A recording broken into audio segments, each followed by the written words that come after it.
जिन्हें शराब लग चुका है, आपको बुलाया है। नहीं, मैं नहीं जाऊंगा। सुखदेव जी ने क्या कहा? मैं नहीं जाऊंगा। ठीक है, मत जाइए, पर एक बात तो बता दो। हाँ बोलो।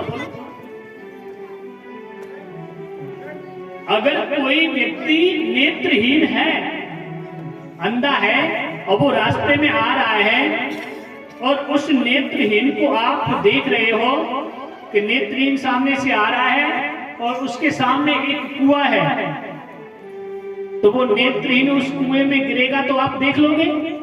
नहीं नहीं, मैं तो नहीं देख सकता, और ना ही मैं उसको गिरने दूंगा। अगर मैं देखने बैठा हूं और मुझे पता चल गया तो मैं उसे उस कुएं में नहीं गिरने दूंगा। तो महाराज इस समय राजा परीक्षित बिल्कुल कुएं के किनारे, यानी कि समुद्र के किनारे बैठे हुए हैं, और आप ही उस कुएं से बचा सकते हो। उसी समय सुखदेव जी आए। सभी ऋषि मुनि बड़ा इंतजार कर रहे हैं, और जैसे ही सुखदेव जी जा रहे हैं महाराज, चौड़ा वक्ष स्थल, जिनके शरीर पर एक कोपीन तक नहीं है,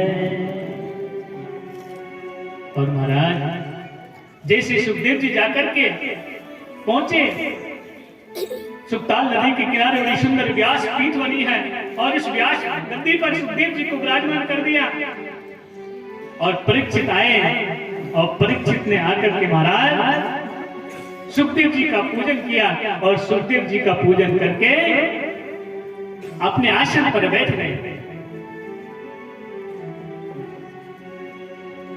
और आसन पर बैठ करके उन्होंने कहा कि महाराज मैं आपसे एक प्रश्न करना चाहता हूं। सुखदेव जी कहने लगे, पूछिए राजन, आप क्या पूछना चाहते हो? कि जल्दी मरने वाले को क्या करना चाहिए?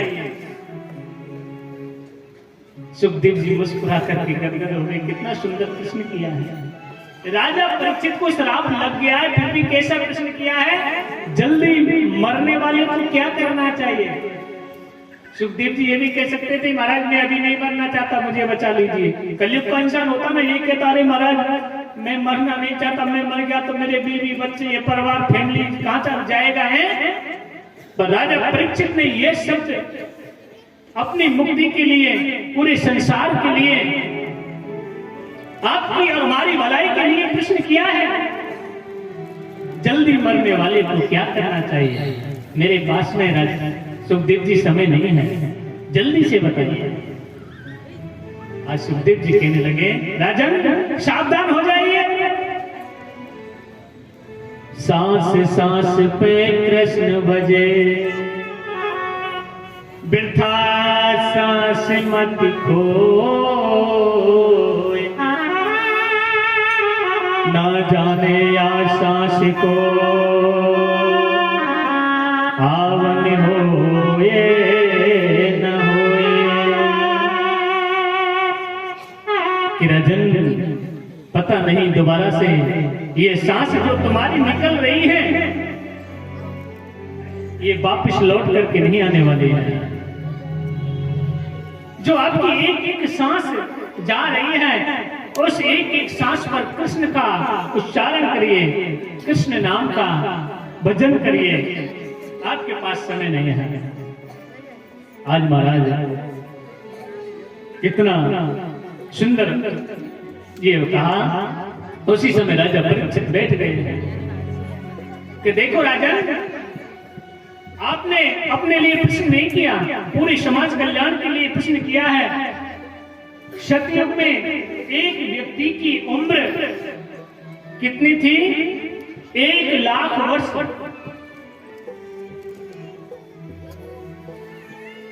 और उसके बाद में कौन सा युग आया? त्रेता युग आया। त्रेता युग में एक व्यक्ति की उम्र कितनी थी? 1 शून्य हट गया, तो कितनी रह गई महाराज? 10,000 वर्ष। फिर उसके बाद में आ गया द्वापर, फिर भी 1 शून्य हट गई। कितनी रह गई महाराज? 1,000 वर्ष। 1,000 वर्ष। और कलयुग में महाराज कि राजन कलयुग में एक शून्य और हट गई। कितनी रह गई? 100 वर्ष रह गई। 100 वर्ष मान के चलो ना ही वैसे 100 वर्ष। हाँ लास्ट 70 60 70 ही है। पर हम तो 100 वर्ष ही मान के चलते हैं। हमारे मुर्शिद आप भी मत कहो 100 वर्ष है हमारे। तो कलयुग के हिसाब से 100 वर्ष है। 12 घंटे की रात्रि और 12 घंटे का दिन है। देखना आप कैलकुलेशन करना। 100 वर्ष की उम्र है। हम कितना इस संसार में रह पाते हैं, गणना करना, आप तुलना करना। 12 घंटे रात्रि के होते हैं, 12 घंटे दिन के होते हैं। 12 घंटे तो आप सोते सोते निकाल देते हैं। 50 गए ना, 50 वर्ष तो तुम्हारी वैसे ही चली गई सोते सोते हैं। कितना रह गया है? 50 वर्ष। और जो दिन में सुबह 2-4 घंटा है, दिन में 2-4 घंटा जो सोता है, उम्र कम हो रही है। भागवत कह रही है, मैं नहीं कह रहा हूं भाई। जो जागेगो जो पावेगो। सोने का मतलब क्या है? सोवेगो जो खोवेगो। आपने 50 वर्ष तो सोते सोते निकाल दी। 50 वर्ष का जीना है। और 50 वर्ष में दिन में जो 2 घंटे सोता है, ज्यादा मत। हाँ 4 घंटे वाले भी होंगे, पर मैं तो 2 घंटे का ही बता रहा हूँ। 2 घंटे से अब लगा लेना, ज्यादा ना तो 10 वर्ष निकाल दो। 40 वर्ष। 40 वर्ष में आपको क्या करना है? 15 वर्ष तो हमारे खेलते कूदते निकल जाती है। 16 वर्ष, 17 वर्ष, 18 वर्ष पढ़ाई में ये सब निकल जाता है, फिर नौकरी मिल जाती है। फिर उसके बाद में गृहस्थ के चक्कर में पड़ जाते हैं। गृहस्थ के चक्कर में पड़ते फिर नौकरी, सर्विस और फिर सबके चक्कर में पड़ जाते हैं। बीवी, बच्चे, परिवार, संसार, नाते रिश्तेदार, सबका चक्कर है। पहले तो अकेले का ही चक्कर रहता है। अब महाराज क्या क्या करना है? 20 वर्ष हमको 25 वर्ष शांति से नहीं रह सकते। 20 वर्ष शांति से रहने के लिए हमारे पास 20 वर्ष नहीं है। सुखदेव जी कहने लगे, राजन देख लीजिए। आज महाराज कहने लगे, राजन दिन में कभी नहीं सोना चाहिए। आयु कम होती है दिन में सोने से। गुरुजी आयु कम होती है। गर्भ गीता में लिखा है, गुरु का नाम लेने से और दिन में सोने से आयु कम होती है। गुरु का कभी नाम नहीं लेते। ऐसे आयु और गुरु और पापी व्यक्ति होता है ना, उसका कभी मुंह पर स्मरण मत करो ज्यादा। उसके पाप कम हो जाएंगे, तुम्हारे बढ़ जाएंगे।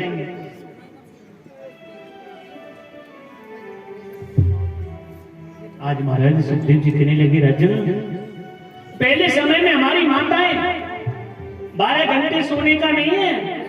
सोने का तो 6-7 घंटे का है नियम। अब की तरह नहीं है रात को 10-11 बजे सो रहे, सुबह 8 बजे बेडरूम में से निकल रहे हैं ऐसे करके आंख में नीड़ते हुए हैं। सुबह 4 बजे जब जाती थी हमारी माताएं। गुड़िया भैया बैठी है यहाँ पर, पूछ लो मैं झूठ कह रहा हूँ तो। हाँ जो कह रही होंगी आजकल की नहीं है। महाराज जी और आग लगा जाए, हमारी शासन में जगा जा मैं सही कह रहा हूँ। सुबह बिस्तर छोड़ दो 5 बजे, 4 बजे नहीं छूटता तो 5 बजे छोड़ दो।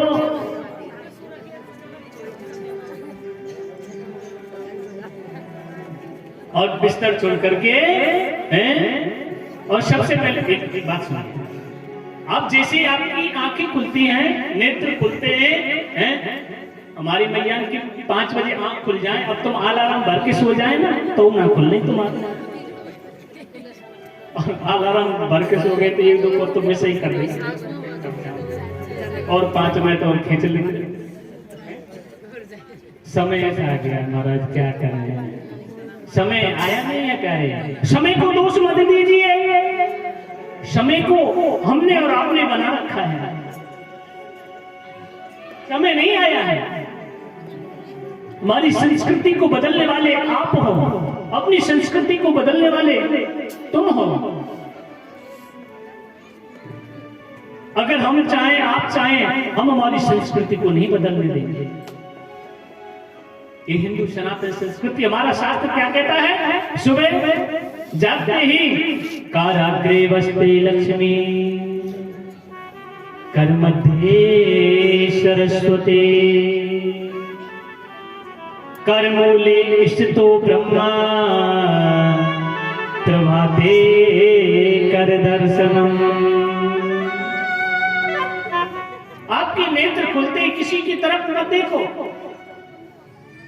सबसे पहले काराग्रे अपने हाथों की तरफ देखिए, अपने भाग्य की रेखाओं की तरफ देखिए। नेत्र खुलते ही हमारे हाथों में काराग्रे वसते लक्ष्मी, कर मध्ये सरस्वती, कर मूले स्थितो ब्रह्मा। आरती करें ना सुबह सुबह, हाथों से कमाना है, हाथों से पूजा करनी है, सास ससुर की सेवा करनी है, पति की सेवा करनी है? साधु संतों का सम्मान करना है, हाथों से है? अपने भाग्य की रेखा हाथों में छिपी है। प्रभाते कर दर्शनम, और उसके बाद में अपने हाथों के दर्शन करके फिर पृथ्वी माता को नमस्कार करिए, भूमि को नमस्कार कौन कौन करता है? देखो, अरे भगवान, पूरा पांडाल के पांडाल बैठ गो।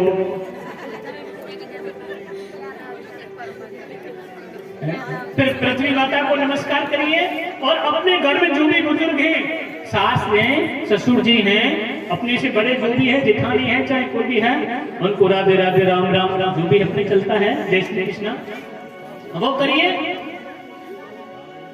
देखिए, आपका कुछ जा नहीं रहा है, आपका पैसा नहीं लग रहा है इसमें।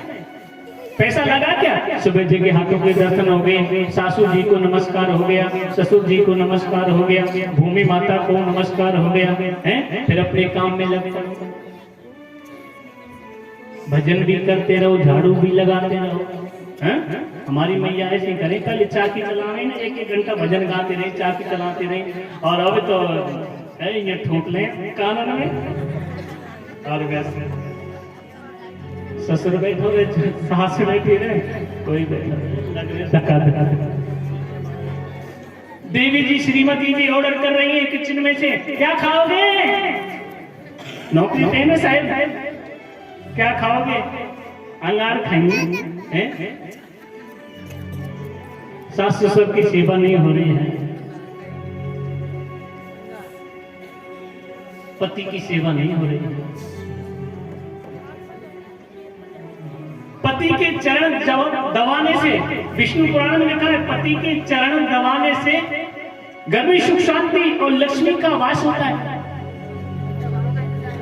पति के चरण दबाने से, हैं? लक्ष्मी जी दबाती रहती थी ना हर समय। आप एक महाराज जी हैं, मैं झूठ नहीं, ये शास्त्र कह रहा है हमारा। अब तो पति देवता ही दबा दो, हरी पत्नी हैं? हाँ, तभी तो उल्टा हो रहा है महाराज, पंडित जी, तभी तो उल्टा हो रहा है। तभी तो हम लोग परेशान हैं, शरीर से परेशान हैं, दुख है, कष्ट है, परेशानी है। हम अपने खुद संस्कार अपने बच्चों के खुद बिगाड़ रहे हैं।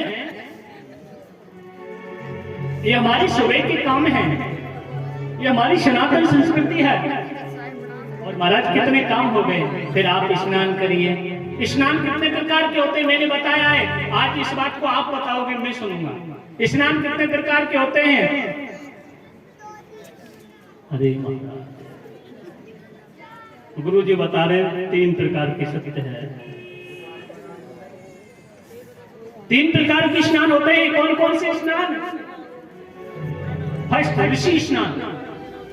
ऋषि स्नान जो 4:30 बजे होते हैं, जो संत महात्मा जो भी होते हैं, मंदिर में पूजा पाठ करने वाले होते हैं, वो ऋषि स्नान कहलाता है। और उसके बाद में मनुष्य स्नान। आप कौन सी योनि में? मनुष्य देह में आए हैं। बड़े भाग्य मानस तन पावा, बड़े भाग्य मानस तन पावा, सुर दुर्लभ सब ग्रंथ गावा, सुर दुर्लभ कवि ग्रंथन गावा। बड़े भाग्य मानस तन पावा, बड़े भाग्य से ये मनुष्य जन्म मिला है। आप ये मत जानना कि ऐसे मिल जाता है ये तो फिर आ जाएंगे दोबारा से, ऐसा हो जाएगा ना, ऐसा नहीं होता है। बड़े भाग्य मानस तन पावा, इस मनुष्य देह को संभालना, अपने गृहस्थ को, अपने परिवार को संभालना हमारे ऊपर डिपेंड करता है। आज देखिए मनुष्य स्नान कितने बजे होता है? सूर्य उदय होने से पहले। सूर्य उदय होने से पहले मनुष्य स्नान होता है। सूर्य उदय कितने बजे हो जाता है? अभी तो जैसे 6:30 बजे हो रहा है, 7:45 बजे होता है। गर्मी में तो 5:30-6 बजे हो जाता है। तो सूर्य उदय होने से पहले आपका स्नान हो जाना चाहिए। और महाराज तीसरा बड़ा खतरनाक है, उसका नाम है राक्षस स्नान। 8 बजे करो, 9 बजे करो, 10 बजे करो तो करो, नहीं तो मत करो। हाँ, सर्दी में ऐसा हो जाएगा। 2-4 दिन आपको पता ही ना चले महाराज, पंच स्नान कर लो। हाँ, गोरी पानी में गा देना, पंच स्नान है। अरे नाम बताएंगे तो तुम तो महाराज जी 5 स्नान करके आए हम तो।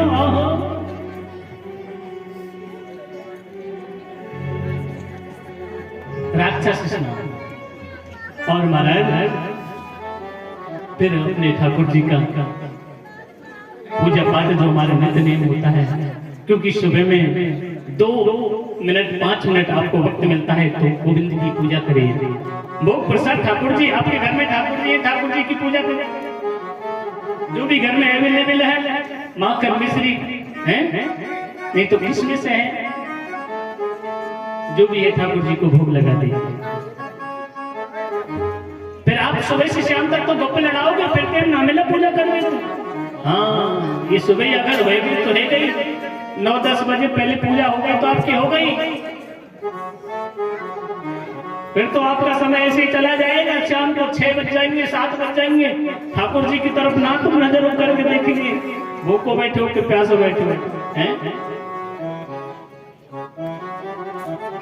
सुखदेव जी कहने लगे, राजन देखिए,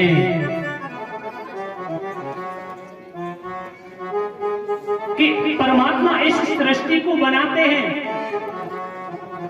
ऐसे नहीं बनाते।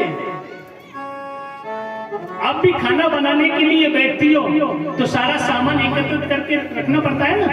आप खाना बनाने के लिए किचन में बैठती हो तो सब सामान एकत्रित रखना पड़ता है। ऐसे हमारे जीवन में हमको रहने के लिए ये सब आवश्यक है।